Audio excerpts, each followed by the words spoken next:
Okay, Memphis is here, joined by Coach Penny Hardaway, Senior Kevin Davenport, Junior Isaiah Maurice. We'll begin with an opening statement from Coach, and then we'll take questions from the media. Coach, your thoughts on the game, please. Yeah, unbelievable game for us. Anytime you play a team 3 times in one season, we split the regular season, and both teams know each other well, and it just comes down to will, making shots, and making game-winning plays. And our team did that for the entire game, and I'm proud of them. There was a timely game that we need. Of course, it's win or go home, but it's timely and it's appropriate because these guys have been working their butts off all year. It's been continuing to get better as the season has gone on, and all that hard work is paying off now. We'll take questions. Begin over here with Terry. Terry Davis, Tri-State Defender. Penny, mid-season you instituted the hustle board. How do you count all the hustle plays you had today with all the people diving on the floor and all that going forward? Well, that just fits the eye test. You don't even have to go to the hustle board for that one. Honestly, just doing whatever it takes and playing desperate is where we are right now. I mean, we know the road that we have to take, and we understand that every possession counts, and we're out there playing like it now. Look over here in front, please. Yeah, Isaac Simpson from Rival Stocker Sports Report. Talk about the energy that the crowd brought today. I thought they were tremendous. How much of a pick-me-up was that for you guys? It was huge for us because our crowd understands that we need the energy. They understand that the situation that we're in, and they're going to do their part, and they've done their part all year of letting us know that they have our backs and that they want to support us and help us win, and they're doing that. Here in front, please. Anthony Robinson with WeDon'tBluff.net. Which coach scouted this game, and is that the same coach that scouted the game the previous time? Yeah, Coach Miller. Mike Miller was the scout on this game, and he was the scout for the other 2 games. And he's done a phenomenal job all year on giving the game plan and having the kids understand what's going to happen, how we stop it, what to look for, play calls, everything. He phenomenal job by Coach Miller all year on the scout on UCF. Go right back over here, please. Penny, the momentum seemed to shift after that first timeout you called, and that's when Isaiah came out and kind of got in his bag and just never stopped from then on. Was there anything you said in particular to him, or is that just kind of where it took off? And same question for Isaiah. No, just to the huddle. It's basically like, we can't get complacent. We understand what this team could do. They can strike fast. They got really good players, and we couldn't get complacent, and we had to keep attacking them, and we had to make shots. We were doing a good enough job defensively. Felt like we had to make shots to push away, and that's what happened. Go here. I'm sorry. Just talked about making shots. Yep. Go right ahead. We'll let Isaiah answer the question. My main focus was just come in and produce. We played this team twice before, and my main focus was not to make the same mistakes that I did. So just go out there and make shots. I know how Taco's going to play me, and just maneuver off how he plays me pretty much. Go to the back. Doc Holliday, ABC 24. This is for Coach Hardaway, then Kevin.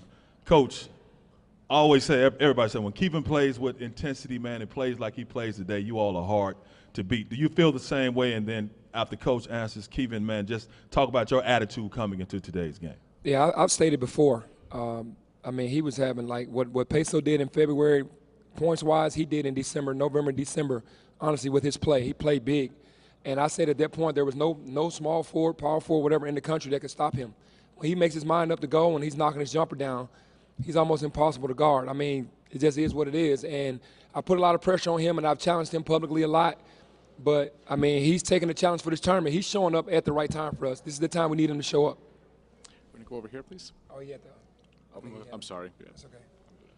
I knew we had to come in and stay focused and get after them early. And we couldn't let them get off to a huge start, even though they got off to a good start. But we knew we had to keep fighting the whole time. We had to put them away early. We knew if we got up that they were going to fold. They struggled to score, and we was just staying solid and making them shoot over us the whole time. And I thought we did a pretty good job. They only had one guy in double figures. So congrats to the team for playing good defense this game.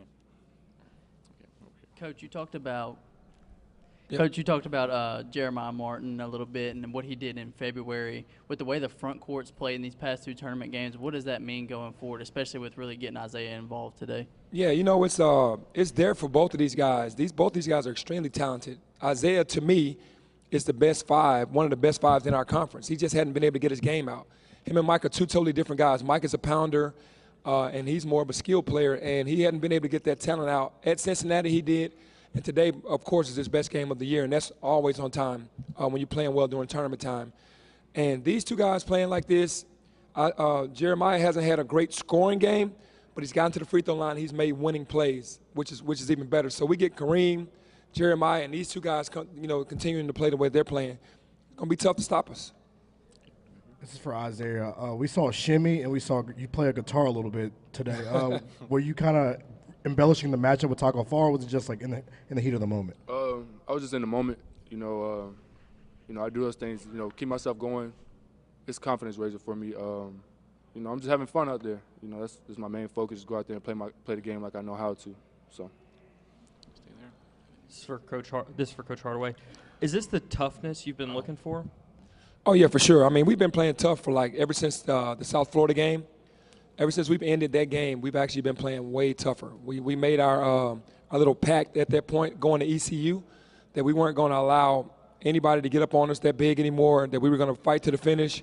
And from that point forward, everybody kind of drew the line in the sand and say, okay, that's it. We're not going out like we did at Temple, at Tulsa, and at South Florida. So at that point, but this is definitely the toughness carried over, and it hasn't stopped. So the team is playing much tougher. Back down in front, please. Coaches, and Kevin first, then Coach. It seemed like the team finally followed the game plan from the beginning to the end. Is it something that, when did that click to get them to stop varying from the game plan? You can go first. We just knew the only way that we're going to win is to follow by the game plan, and if we don't, we know we go home. So we just got to keep following the game plan because, honestly, that's what's helping us win, and that's what's helping us get wins like this and helping us know how to play everybody we play in the conference and how to play a certain player, and it's helping us out a lot. So we got to keep following the game plan and just do what we do, and it's going to result to a win. I think it's been a maturation process from all the guys because they wanted to be individuals early, and they thought that they could just go out there and just do it on their own without the game plan, and that kind of bit us in the butt. That's why we have 12 losses. But as the season is going on, you can just tell when we just put our foot down and just start playing tougher, everybody started buying more into it. And I just said, if we buy into this, we're going to win games. And I said that going into ECU, and that's what's happened. They're starting to buy in from that point with the game plan all the way through. We made some mental mistakes in some games, but for the most part, we're sticking to the game plan. Go back to Terry over here. Coach, how quickly do you hit the reset button? Because Houston is a totally different team than you playing here, and how do you prepare for them going forward? We hit the reset button as soon as we leave here. Honestly, we want to really enjoy this. The guys deserve to enjoy this. But as soon as we leave this arena, we're right back into the mode of, we got Houston, and we understand that's a beast. They've earned everything that they've gotten, the best record in our league, first place, the top coach. He got the award for, the coach in our conference. So, we know what it is, but as soon as we leave here, we focus on them. And it is a totally different game because they are relentless, and we understand that. Take one right here. Did you hear the fans chanting your name as you walked off the floor? You stopped and said hi, and you shook a couple hands. What did that mean to you to get that attention, and did you hear them, and what would that mean to you? It was a special moment for me, obviously, but I want to keep that going, carrying into next year. I want to have that moment again, so that's pretty much it. We can take one more from over here.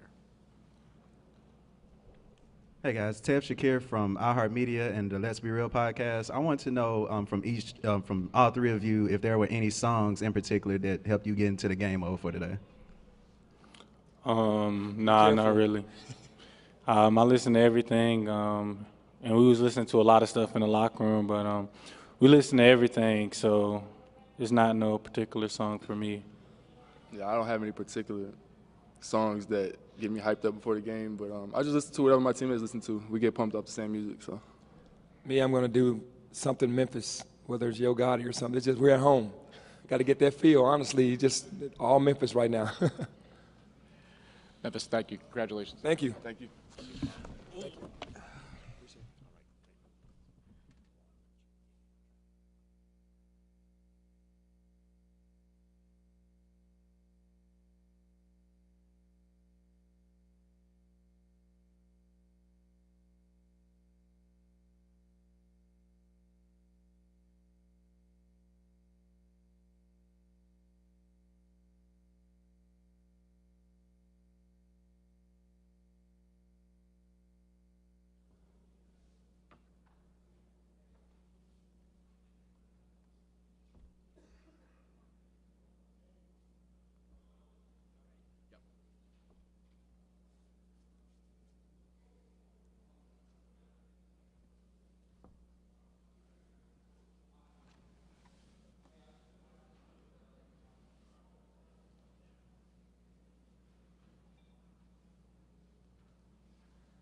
We're joined by UCF head coach Johnny Dawkins and senior guard B.J. Taylor. We'll begin with opening statement for Coach, then we'll open up to questions for Coach and B.J. Well, you have to give Memphis a lot of credit. I thought they played with a sense of purpose. We ran into a buzzsaw. I thought their guys really played well. They beat us in most areas of the game today. I look at all the stat sheet and I look at the different areas, and they outperformed us in each one of them. And disappointed with our guys and how we played, but I give them a lot of credit because they played with, like I said, a sense of purpose, with a sense of desperation, and it showed. They won the 50-50 balls. They beat us, offensive rebounding. They were able to get extra shots. They turned us over, and they played real well tonight. We'll take questions for Coach and BJ. Down here in front, Brian. Right here first. Coach, just coming out of the halftime, down 10 in the second half, it just seemed like they were able to take the energy to another level and got on the boards a lot, got offensive boards a lot. Why weren't you able to match that? Well, we have to be better. I think you give them credit because they were very active, and sometimes the ball bounces funny anyway. The ball takes some interesting bounces, and it may bounce closer to a player than other times. And so I think some balls bounce in areas where they were able to grab them a little faster than we were. But the main thing is they were coming to the boards quite a bit. And that's something we've done a good job most of the season is keeping guys off the boards, giving up second and third shot attempts. But tonight just was not a night for that. I thought they made a concerted effort to get in there. Some balls fell their way, which always helps. And we have to do a better job. BJ, how did that crowd play the difference? It was almost deafening at times. Could you guys hear each other on the court? Oh, yeah, we could. We knew coming into this game that, it was going to be like a home game for them in their building. So like Coach said, you got to give them a lot of credit for the energy that the players played with on the floor. They played hard the entire night, so you just give them credit. A loss like that heading into possibly the NCAA tournament, do you still think you're comfortably in the NCAA tournament, or do you think possibility for NIT? Well, that decision is going to be made by people on Sunday. I don't really pay attention to all of that. All we do is go out and try to win games and put ourselves in the best position to play in the postseason. We'll see what happens, but I think we've had a very, very good season. I think we've proven that we've won in hostile environments. We've beaten top 25 teams. And we finished in third place. Tied for third in our conference. That's a very good conference. So just thinking about all the things that we did well, I think that we've had a very good year. Back down to Brian.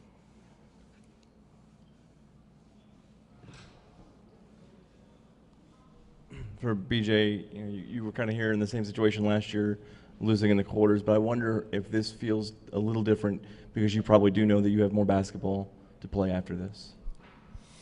Losing never feels good in any situation. So in terms of the game, we came to this with a 1-0 mentality for us. We weren't looking ahead to what's after this, so it hurts. It hurts a lot to lose a game like this. We wanted to leave here with a championship, and we didn't achieve that goal. So this loss, it hurts a lot.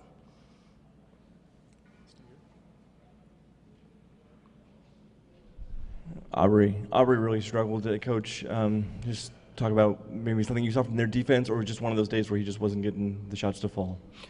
Well, no, he's going to make shots, and he's going to have nights where he misses them. That goes along with being a shooter. And it was a tough night for him. I thought they did a good job. They stayed with him, pretty much everywhere he was on the floor. So it made a lot of his catches difficult, and put him in position where he didn't get the looks that he normally gets. And like I said, you just give them credit for staying locked in and focused on him for the period of time that they guarded him. BJ, what does this team need to do over the next week to prepare for what's next? We need to remember this pain from this game. We gotta keep this pain. You can't just forget about it. But we do have more basketball ahead of us. But we gotta remember what happened out here tonight, and we gotta use this to push us going forward. Any final questions? UCF, thank you. All right, guys.